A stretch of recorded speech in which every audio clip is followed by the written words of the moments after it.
J'avoue que pour le coup je suis maman à 100% je dirais, voire 200%. Donc j'ai mis du temps en fait avant de vraiment prendre conscience que c'était nécessaire de prendre du temps pour moi.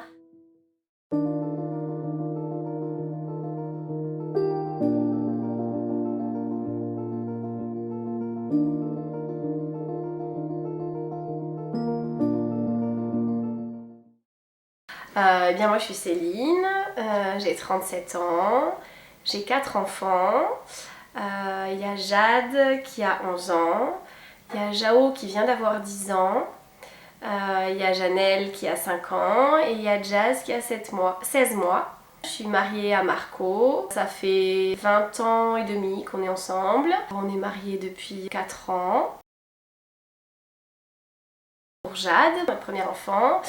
Donc premier postpartum, Jade, la grossesse a commencé en Angleterre, il y a eu un bout de grossesse en France et la fin s'est fait en Belgique. En fait à chaque fois, mis à part la France où finalement on était à Bordeaux auprès de nos proches, sinon en fait voilà, on était sans trop de proches et d'entourage précieux dans ces moments-là on va dire. En fait du coup j'ai le sentiment que mon postpartum s'est plutôt bien passé.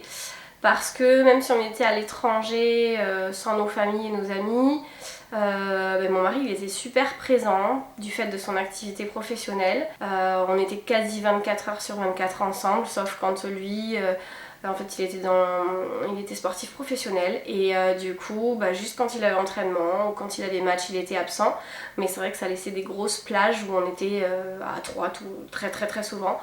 Donc avec un soutien hyper conséquent pour pouvoir me reposer, pour prendre le relais. Donc je dirais que c'était un postpartum plutôt cool. Mon deuxième postpartum pour Jao, qui donc a 14 mois de différence avec Jade. Donc c'est des enfants qui sont très rapprochés. C'était un souhait de notre part parce que du coup ça se passait super bien avec Jade. Et que moi je ne travaillais plus à ce moment-là puisqu'on était à l'étranger. On s'était dit allez pourquoi pas, on verra ce que ça donne si on arrive à avoir un deuxième enfant rapidement. Et là c'est pareil, on était toujours dans la même situation puisque Jao est né en Belgique, donc dans une situation où on n'a pas de relais familial. Après on avait un couple d'amis qui nous a beaucoup soutenus par rapport à la naissance de Jao puisqu'il a fallu faire garder Jade au moment où il est né. Mais sinon postpartum, même configuration, Marco hyper présent du fait de la situation qui était toujours la même. Donc même en ayant 2 enfants d'âge rapproché, ce qui peut être pas évident, ça s'est très bien passé. Je sais que j'ai eu énormément de chance de pouvoir compter sur mon mari comme j'ai pu compter sur mon mari durant ces 2 postpartums. Troisième postpartum, donc l'arrivée de Janelle, beaucoup plus compliqué. Janelle en fait elle est née grande préma, donc elle devait arriver autour de février 2018, elle est arrivée en décembre 2017. Bon ça en soi, la grossesse n'a pas été évidente, donc même si je m'attendais pas à ce qu'elle naisse grande préma parce que malgré mes hospitalisations, les médecins étaient très confiants sur le fait de pouvoir prolonger la grossesse sans qu'il y ait de prématurité. Donc ça m'a pas trop inquiétée, la grande prématurité, sa naissance, tout ça, ça allait. Ce qui était compliqué c'était plus les séparations, où ça c'était difficile. Mais ce qui a été le plus compliqué c'est que j'ai perdu mon papa 20 jours après sa naissance et ça c'était pas prévu du tout. Puisque ça a été un décès assez... pas anticipé, qui pouvait pas s'anticiper en fait. Et là pour le coup, je me suis mise un peu une pression de faut que je tienne le coup parce que du fait de mes études et des connaissances que j'avais autour de la périnatalité et du lien à son enfant, je me disais non, il faut que j'y arrive là, faut qu'on y arrive, ça ira. J'ai réussi à tenir le coup pendant 1 an, je pense, en étant un peu la tête sous l'eau mais sans avoir envie de savoir que j'étais la tête sous l'eau. Au bout d'1 an, donc en janvier 2019, en fait c'était plus trop gérable pour moi, j'arrivais plus à gérer la fatigue parce que c'était très compliqué les nuits avec Janelle et j'arrivais plus à gérer, déjà j'avais repris le boulot alors que j'avais pas envie de reprendre le boulot. Donc ça a été un postpartum beaucoup plus compliqué à gérer. Voilà, et ça j'en ai pris conscience que finalement 1 an après, en fait, une fois que j'ai été ok de voir les choses en face et de prendre le recul nécessaire. Et puis après, par rapport à Jazz, donc qui est notre quatrième fille, enfin notre quatrième enfant, le postpartum s'est plutôt bien passé. Après là, du coup, j'ai quand même pris conscience, et j'avais déjà pris conscience de ça aussi lors du postpartum de Janelle, mais que la configuration qu'on avait eue lors des 2 postpartums pour Jade et Jao, avec le fait d'avoir mon mari à mes côtés quasi 24/24, j'ai pris conscience que c'était une réelle chance et que c'est ça qui a fait que ça s'est passé aussi bien. Parce que là, pour le coup, que ce soit pour Janelle ou pour Jazz, il travaillait autrement qu'avant. Et donc, il n'était pas du tout présent au quotidien. Et donc là, la fatigue n'était pas du tout la même. Tout ce qu'il y avait à gérer, c'était pas du tout la même chose aussi. Puisque même si on se répartissait les tâches quand il était présent, mais il y avait une grande majorité du temps où il n'était pas présent. Puisqu'en plus, il avait un boulot qui était extrêmement prenant, avec des obligations qui étaient extrêmement importantes. Et il faisait un nombre d'horaires énorme en fait sur la semaine, donc j'étais beaucoup seule. Et donc là ça a été, en tout cas pour Jazz ça a été, mais c'était quand même pas simple du coup de gérer tout. Je m'étais renseignée de fait parce que du coup, moi j'ai fait des études de psychologie et du coup, durant mes études en fait, c'était durant la 4e année, on a eu une prof qui nous a sensibilisés sur la petite enfance et la périnatalité et en fait moi j'ai senti que c'était quelque chose qui me plaisait énormément.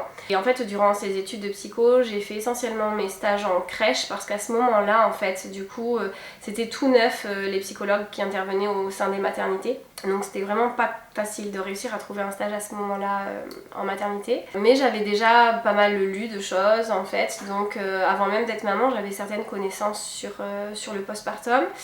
Après avoir eu mon diplôme de psychologue, en fait, j'ai fait un DU en psychiatrie périnatale. Donc c'est pareil, en fait, c'était quelque chose que je connaissais du fait de mes études. Donc après, je me suis pas forcément plus renseignée que ce que je connaissais déjà, en fait. C'est vrai que moi j'avais le désir d'allaiter mes enfants. Pour Jade, pour notre premier enfant, je m'attendais pas du tout à ce que ce soit aussi compliqué en fait d'allaiter. Je me suis rendu compte que en fait je l'ai allaité 3 semaines en exclusif et après on est passé en mixte parce que c'était trop dur. Et là je me suis dit pour le prochain enfant il faut que je sois bien entourée, il faut que je trouve que ce soit des professionnels ou soit d'autres mamans qui puissent être dans le partage et m'accompagner dans ça parce que bon, moi je l'ai vécu un peu comme un échec de pas réussir à l'allaiter. Alors j'avais pas de grosses prétentions finalement. Je m'étais dit 6 mois c'est top. Bon au final en exclusif 3 semaines je trouvais que c'était déjà ça. Donc j'étais quand même très contente. Donc je m'étais dit pour le prochain je m'entourerai et c'est ce que j'ai fait. Et voilà.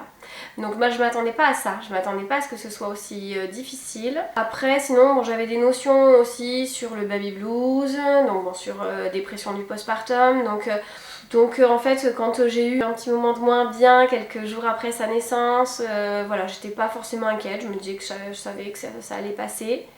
Mais si ce qui m'a marqué pour Jade et puis après qui est revenu de toutes les façons après, c'est parce que moi j'adorais être enceinte, c'est en fait cette ambivalence entre je suis trop heureuse parce que j'ai mon bébé avec moi, je peux le toucher, je peux le sentir, c'est chouette, et en même temps il m'appartient plus que à moi en fait, de faire le deuil de ce ventre avec ce petit bébé qui est là juste pour nous, enfin juste pour nous, c'est pas comme ça, c'est pas juste pour nous, mais enfin du coup voilà, le fait qu'on vive quelque chose de fusionnel en fait juste avec son bébé, que les autres à l'extérieur en fait vivent pas la même chose, et là le fait que du coup comme il est à l'extérieur maintenant, tout le monde peut voilà ce côté là, je m'attendais pas à ce que en tout cas je le vive comme ça. Du coup ça n'a pas été évident du coup pendant quelques jours, mais après ça a été. J'aurais envie de dire peut-être autour de l'accouchement et la naissance, tout ce qu'il peut y avoir en fait, où c'est vrai que tout ce qui est en lien une fois qu'on a accouché, tout ce qui peut être de désagréable en fait, tout ce que la femme peut avoir à vivre de désagréable, elle n'est pas forcément préparée à ça si elle n'est pas entourée de personnes qui la préparent à ça. En tout cas c'est vrai que moi lors de mes préparations à l'accouchement, Il y a des choses, enfin je me dis aujourd'hui, du coup il y a des choses qu'on m'a pas forcément dit. Je les connaissais, je le savais parce que je m'intéressais tellement à la périnatalité qu'en fait il y a plein de notions que j'avais eues en fait avant. Mais je me dis quand on est une personne qui connaît pas, ça peut être aussi hyper violent de savoir que du coup tout ce qui va être les loquis, les tranchées aussi. Et notamment quand on a un deuxième ou un troisième ou un quatrième, le fait que ça va crescendo en termes de douleur. Enfin voilà, si on n'est pas préparé à ça, ça peut être sacrément violent à vivre émotionnellement aussi. Et après aussi, le côté tabou, je dirais par rapport dans le couple aussi, le fait que avoir un enfant, ça vient complètement déséquilibrer les relations, que ce soit les relations de couple ou que ce soit les relations dans la famille, tout le monde doit retrouver sa place. Et ça c'est pareil, je trouve qu'en fait on prépare pas forcément les futurs parents ou les familles en fait, les futurs parents ou les futurs frères et sœurs au fait que du coup ça peut être, les premiers temps ça peut être un gros chamboulement à vivre pour tous quoi. Alors c'est vrai que c'est compliqué de parler pour lui, enfin à sa place, mais en tout cas de ce que j'ai pu voir, je pense que les deux premiers postpartum qu'on a pu vivre, du coup ça s'est super bien passé et pour lui aussi, enfin, il a su prendre sa place, super bien s'adapter. Je pense que du coup je lui ai aussi laissé la place qu'il devait avoir. Même si c'est vrai qu'au final j'allaitais nos deux enfants, donc c'est vrai que parfois le papa on peut entendre beaucoup cette inquiétude là quand il va y avoir l'allaitement, la place du papa parce qu'il va pas pouvoir donner de biberon, mais en fait finalement c'est pas que alimenter son enfant de manière nutritive, on peut l'alimenter de manière affective en fait en passant du temps avec lui lors du bain, que ce soit l'accompagnement à l'endormissement aussi, lors de balades, lors du portage, enfin il y a tellement d'autres choses. Et c'est vrai qu'au final du coup lui il a eu ses moments à lui et sa place je pense d'une autre manière que par l'alimentation pour nourrir l'enfant. Je pense que pour lui comme pour moi en fait le plus difficile des postpartum, de nos 4 postpartum, ça a été le troisième. Parce que finalement lui aussi, malgré le fait que il a été concerné aussi par la situation du deuil qu'on a vécu, mais moins que moi forcément puisque c'est son beau-père. Mais lui par contre au niveau professionnel en fait il travaillait énormément, il avait des obligations professionnelles qui faisaient que du coup finalement il a été vraiment beaucoup plus en retrait. Du coup ça je pense que ça a été aussi, enfin c'est même pas je pense, je sais que ça a été compliqué pour lui, même si par exemple le 4e postpartum qu'on a vécu, il travaillait aussi tout autant, mais c'était différent parce qu'il a pu bénéficier du congé paternité. Donc il a pu justement bénéficier de ces semaines en fait à mes côtés. Il a vécu de manière beaucoup plus apaisée, beaucoup plus accomplie je pense que le troisième.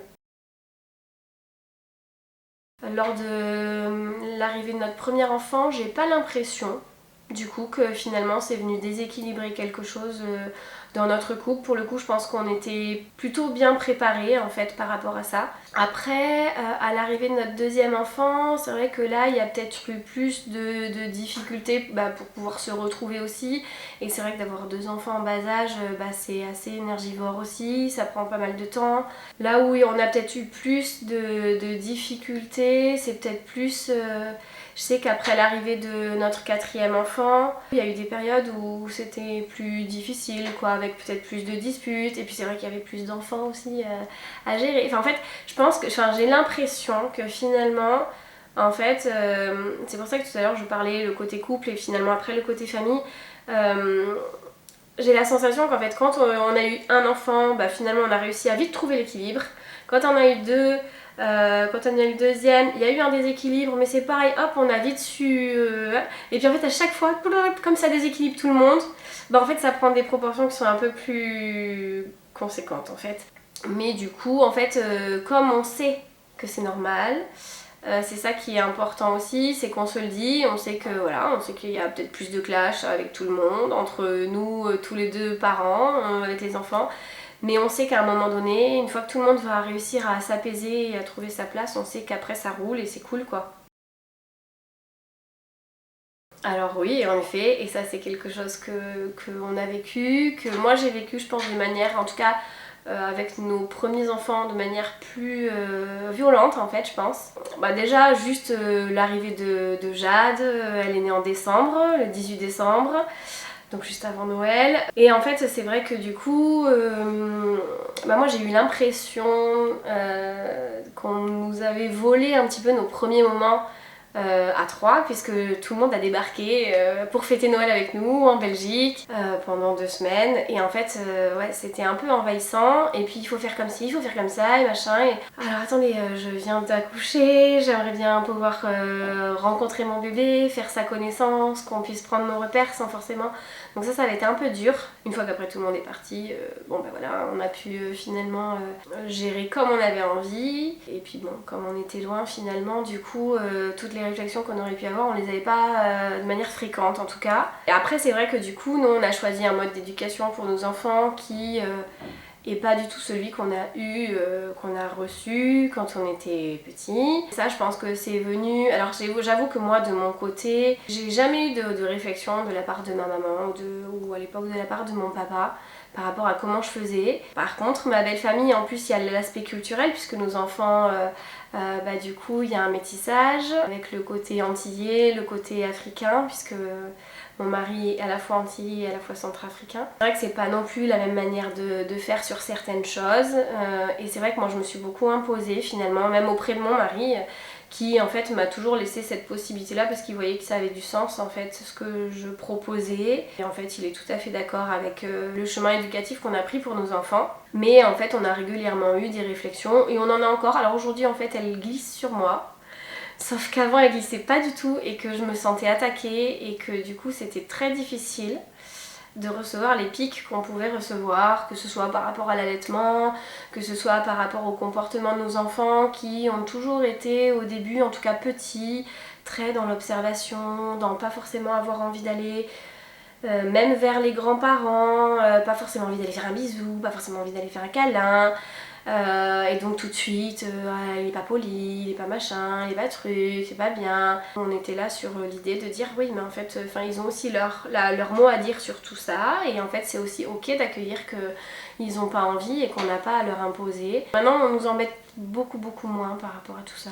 Du coup moi je suis une personne qui a bof confiance en elle, mais là le domaine où j'ai confiance en moi c'est dans ma maternité, dans ce que je veux pour mes enfants, dans comment je le fais pour mes enfants. Peut-être que je me trompe mais c'est pas grave, j'ai le droit de me tromper. Et en fait c'est pour ça que du coup je pense que j'ai toujours assumé tout ce que je faisais, comment je le faisais, et ça m'a pas forcément déstabilisée, en tout cas juste émotionnellement sur le moment, mais après du coup non. Pour nos 2 premiers en fait au final, quand on était en Belgique, on avait des amis en Belgique, et en fait j'ai pas du tout senti d'isolement ou quoi que ce soit, puisque bon, comme j'évoquais, au final comme il était là 24h/24, j'étais quasi jamais seule, donc vraiment ça allait très bien. Par contre pour nos 2 dernières, pour la 3e et la 4e, là c'est un truc que j'ai vraiment pas forcément super bien vécu, le côté, parce que là pour le coup donc il travaillait, donc il était plus avec moi, voilà, le côté être seule à la maison pendant que les plus grands sont à l'école. À 20 ans en fait il y a un moment donné où on a envie de voir du monde, et en même temps on peut vite tomber dans une espèce de spirale trop bizarre. Enfin, en tout cas moi c'est comme ça que je l'ai vécu, et pour les 2 en fait j'avais envie de voir des gens, mais bon qui voir, parce que déjà nos amis proches en fait ils travaillent. Donc de se rapprocher de... Moi c'est vrai que je suis sur plusieurs groupes, donc du coup se rapprocher de maman qu'on connaît pas forcément, mais bon pourquoi pas, parce qu'elles sont en train de vivre la même chose que nous. Mais en même temps le jour où il y a un truc qui est organisé, voilà, j'ai pas trop la motivation, je suis fatiguée. En fait c'est très très bizarre en fait cet état. Moi ce qui m'a marqué, c'était en fait en journée, j'avais l'impression que finalement en journée j'étais un peu dans un état... Enfin pas dépressif, parce que j'étais pas dépressive, mais je sais pas, un état de léthargie où j'avais envie de rien. Et là où je commençais à avoir envie de quelque chose, c'est dès que mes enfants rentraient à la maison ou que mon mari rentrait à la maison, j'avais envie, ça y est, qu'il y ait du dynamisme. Et là j'avais envie de sortir, j'avais envie de faire plein de trucs, j'étais motivée pour plein de trucs. Que la journée en fait je me sentais hyper isolée, mais en même temps du coup j'arrivais pas forcément à me sortir de cet isolement de par moi-même. C'est comme si j'arrivais pas à avoir l'impulsion pour le faire. Et les fois où les petites fois où je l'ai fait, c'était chouette. Mais c'était pas suffisant pour que ça me redonne envie de le refaire encore, enfin c'était vraiment très bizarre. Bah alors sur Bruges du coup, à l'époque de l'arrivée de ma troisième, il y avait une professionnelle qui proposait des cafés papotes et donc j'ai assisté au café papote du coup avec d'autres futures mamans ou jeunes mamans. Donc j'avais fait ça quelques fois. Et après, pour notre quatrième, bah là en fait, alors oui, j'étais sur des groupes Facebook en lien avec enfin voilà, le mois d'arrivée de son enfant, ça aide aussi beaucoup. Les févriettes, les décembrettes, les octobrettes, enfin ça je sais que du coup, puis c'est vrai que moi j'aimais bien aller sur ces groupes, pas forcément pour partager aussi les connaissances que j'avais, pouvoir soutenir les autres, et le fait de soutenir les autres me permettait moi aussi de me sentir bien, enfin c'était voilà. Mais j'avais pas forcément de groupe de mamans qui étaient dans la région en fait. Chose qui j'ai l'impression se développe par contre de plus en plus du coup. Et ça je trouve que c'est génial parce que je pense que justement ça aide aussi à sortir de cet isolement. Et puis en fait on se rend compte en effet que les réseaux sociaux permettent... Enfin, même si on est derrière son ordinateur ou avec les groupes WhatsApp aussi qui existent, même si on est derrière son téléphone, bah en fait de savoir que dès qu'on a une difficulté, il y a quelqu'un qui est là, qui peut répondre, ou dès qu'on a une question, ça, voilà, c'est chouette. Mais c'est vrai que finalement, du coup, pour vraiment sortir de cet isolement, parce qu'on se sent pas forcément isolé quand on a toutes ces possibilités-là à travers son ordinateur ou son téléphone. Mais je pense que c'est aussi important de pouvoir se voir. Et c'est vrai que bah là, dernièrement, je vois qu'il y a plein de choses qui se font avec des événements qui sont proposés pour les mamans. Et ça, je trouve que c'est top. Du coup, voilà, je pense que si jamais j'avais un cinquième enfant, je me saisirais de ça aussi pour gérer autrement. Maintenant, un peu plus. J'avoue que pour le coup, je suis maman à 100%, je dirais, voire 200%. Donc j'ai mis du temps en fait avant de vraiment prendre conscience que c'était nécessaire de prendre du temps pour moi. Alors que bon, c'est quelque chose que je sais de par mes études aussi, que pour prendre soin des autres, il faut aussi prendre soin de soi. Mais c'est pas forcément évident parce qu'il y a le poids de la culpabilité qui est monstrueux en fait, je trouve, à gérer. Parce qu'on va avoir tendance à se culpabiliser de laisser son enfant pour aller se faire plaisir ou pour aller se détendre ou pour aller se reposer. Ou, enfin voilà, le côté non mais t'as fait des enfants donc tu t'en occupes en fait. Voilà, sauf que oui, c'est vrai, mais c'est aussi important de s'occuper de soi. Et pour le coup, je pense qu'à l'arrivée de notre troisième, à l'arrivée de Janelle, le fait justement d'avoir été en grosse difficulté, enfin voilà, d'avoir essayé d'assumer tout, de gérer tout ce qu'il y a eu à gérer, puis finalement de me prendre hop là, le revers de la médaille un an après, et de me rendre compte que j'étais sous l'eau et qu'en fait compte j'arrivais pas à sortir la tête de l'eau. Là je me suis dit stop et voilà, j'essaye de penser plus à moi. Alors c'est pas évident du tout. J'ai des petits relents de hop là, j'ai fait passer les enfants avant ou voilà, ou mon mari, et puis moi on verra après, c'est pas grave. Mais bon là du coup, j'ai réussi cette année à mettre en place en fait, enfin avec mon mari en fait on s'est dit, et ça c'est chouette parce que j'ai un mari qui est hyper à l'écoute, qui fait très attention à ça aussi, et qui est d'ailleurs, il est toujours le premier à me dire non mais faut que tu fasses ça, enfin pense à toi, enfin là c'est souvent lui qui va me faire des piqûres de rappel quand moi j'y arrive pas. Dans notre semaine, en gros moi j'ai le lundi et le jeudi qui sont entre guillemets pour moi. Donc le lundi je fais du yoga et puis le jeudi au début je voulais mettre en place la natation mais j'y arrive pas vraiment. Donc bon, pour l'instant il n'y a pas grand chose le jeudi quand j'ai débauché. Et après du coup on a mis en place en fait un système qui fait que lui il travaille plus le mercredi normalement. Voilà, ou en tout cas il travaille beaucoup moins. Et en fait sur les 4 mercredis qu'il y a dans le mois, il y a un mercredi, le premier mercredi du mois c'est son mercredi, donc moi je m'occupe des enfants, la gestion des activités, d'aller chercher au collège, ou enfin bon voilà, les activités périscolaires. Et puis le deuxième mercredi et le quatrième mercredi on fait ça en binôme, donc on se dispatche du coup en fonction de qui veut faire quoi, ou enfin voilà, on est ensemble. Et le troisième mercredi du mois, c'est mon mercredi pour moi, pour faire ce que je veux en fait. Donc voilà, soit prendre du temps pour moi, pour du temps bien-être, soit du temps repos, soit du temps comme aujourd'hui. Voilà, je peux être là aujourd'hui aussi parce que c'est mon mercredi et que je fais ce que je veux jusqu'à ce que je veux, jusqu'à quand je veux en fait. Du coup, même si lui, pour le coup, le mercredi, normalement, il a son sport. Mais quand c'est mon mercredi, et ben, il me dit si tu as besoin d'aller au resto ou que tu veux aller au ciné ou que tu veux... Enfin voilà, c'est ok quoi du coup, donc on s'est organisé comme ça. Pendant un temps, j'avais essayé de mettre en place mais j'arrive pas à le tenir. Pareil, sur le week-end, le dimanche, 1 heure de temps où je lisais. Parce que je m'étais rendu compte pendant mon postpartum pour Jazz que ça me faisait énormément de bien de lire et j'ai pas le temps de lire. Ou alors je suis trop fatiguée le soir et donc je n'arrive pas à lire. Et donc j'avais réussi à mettre ça en place le dimanche entre 14 et 15 heures, sauf que là j'y arrive plus. Ça serait de s'écouter. Pour le coup, ça serait de s'écouter. Dans le sens où de s'écouter par rapport à soi mais de s'écouter aussi par rapport à ses enfants parce que du coup bien souvent il va y avoir que ce soit comme on disait tout à l'heure l'entourage qui va nous dire des choses ou même les professionnels qui voilà comme ils sont professionnels c'est eux qui ont le savoir, c'est eux qui savent mieux que nous sur comment il faut faire avec nos enfants, que ce soit par rapport à l'alimentation, que ce soit par rapport au sommeil. Quand nous en tant que parents on a l'intuition de quelque chose ou on sent qu'il y a quelque chose ou enfin voilà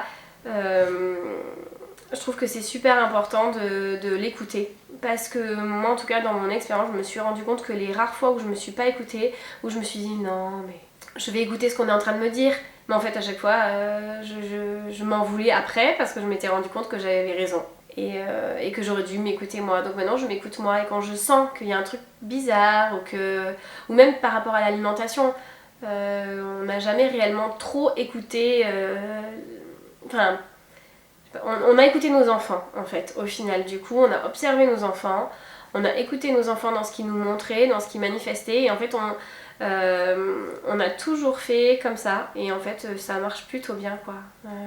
Du coup, de se faire confiance et voilà, et de s'écouter en fait, c'est une manière d'écouter l'enfant aussi dans ce dont il a besoin quoi. Pour le coup, dans le fait d'être assistante maternelle, il y a le côté, à la fois t'es salarié, mais à la fois il y a un côté très indépendant, puisque finalement c'est toi qui décides de ta manière d'exercer ton métier. Et c'est vrai que de plus en plus je pense que les assistantes maternelles tendent à encore plus professionnaliser le métier d'assistante maternelle parce que c'est vrai que initialement au tout début quand c'est arrivé ce métier là en fait en gros les assistantes maternelles elles faisaient des plages horaires assez monstrueuses pour venir soutenir les parents dans leur métier et en tout cas dans les temps d'absence. Et moi en tout cas je me voyais être assistante maternelle tout en respectant aussi mon organisation familiale et mes envies par rapport à mes enfants. Donc j'ai réussi en fait enfin je me suis rendu compte que être asmat en travaillant de 8h à 17h30 lundi, mardi, jeudi, vendredi c'était ok, ça passait, il y avait des familles qui avaient ces besoins là et que c'était pas déconnant et que ça pouvait très bien se faire et en fait c'est comme ça que j'ai commencé en me disant bon, si jamais je vois que c'est trop compliqué je réajusterai mais en fait au final j'ai même pas besoin de réajuster, la demande elle est là. Donc ouais, je travaille de 8h à 17h30 et après j'ai le temps de pouvoir aller chercher mes enfants et de les accompagner au sport s'il y a besoin et le mercredi j'ai mon mercredi. Moi je l'ai pas forcément vécu avec mes deux premiers mais du coup je l'ai vécu avec mes deux dernières. C'est le mode de garde en fait, de faire garder ses enfants, notamment quand tes deux premiers, parce que les deux premiers c'est quand ils ont 2 mois et demi que tu dois retourner au travail, alors qu'après à partir du troisième t'as jusqu'à ces 4 mois et demi, 5 mois, enfin en tout cas quand tu prends pas de congé parental.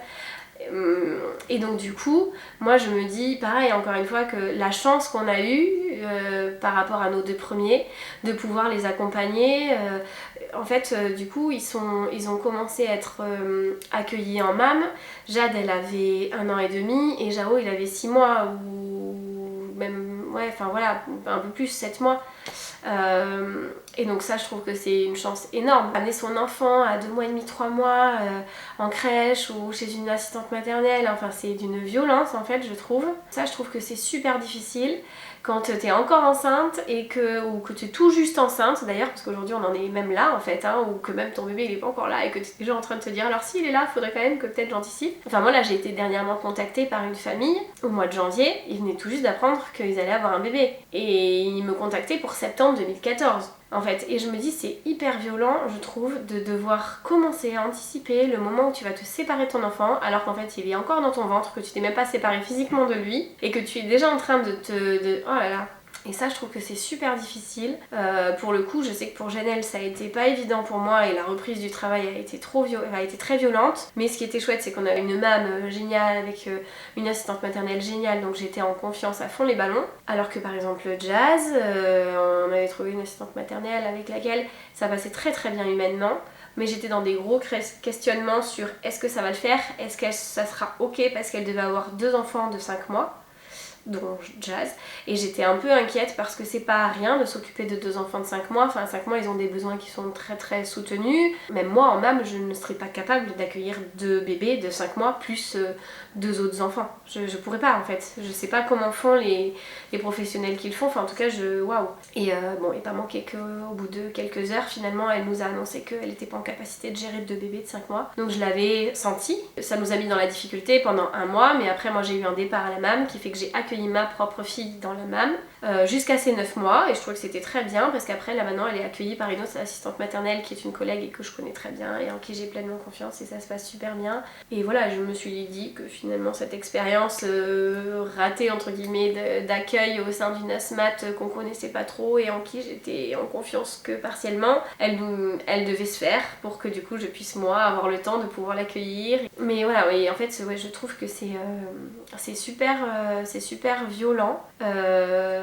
du coup de devoir laisser son enfant pour reprendre le travail. Donc il suffit qu'en plus notre travail nous fasse pas forcément hyper vibrer, là je me dis que c'est encore plus violent quoi.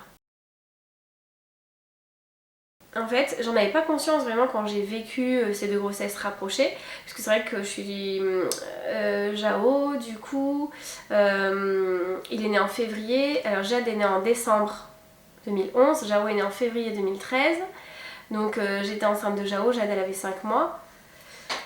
Mais en fait, du coup, on était dans une configuration tellement idéale en fait, parce que vraiment, moi je trouve que.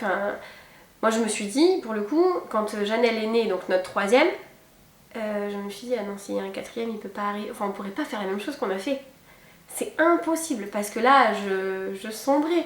C'était impossible. Et c'est pour ça que les parents d'enfants rapprochés, bon, quand c'est voulu, c'est encore différent, mais je pense que, voilà, du coup, quand c'est pas voulu, ça doit être extrêmement violent à vivre, surtout si, du coup, il n'y a pas une configuration idéale avec un papa et une maman, ou 2 mamans, ou enfin voilà, qui soient là 24/24, quasi, pendant les premiers mois de vie. Mais, j'ai vraiment pris conscience de la chance qu'on avait eue de vivre ça à nos 2 enfants rapprochés, parce que je sais que même aujourd'hui, du coup, ce serait pas possible quoi.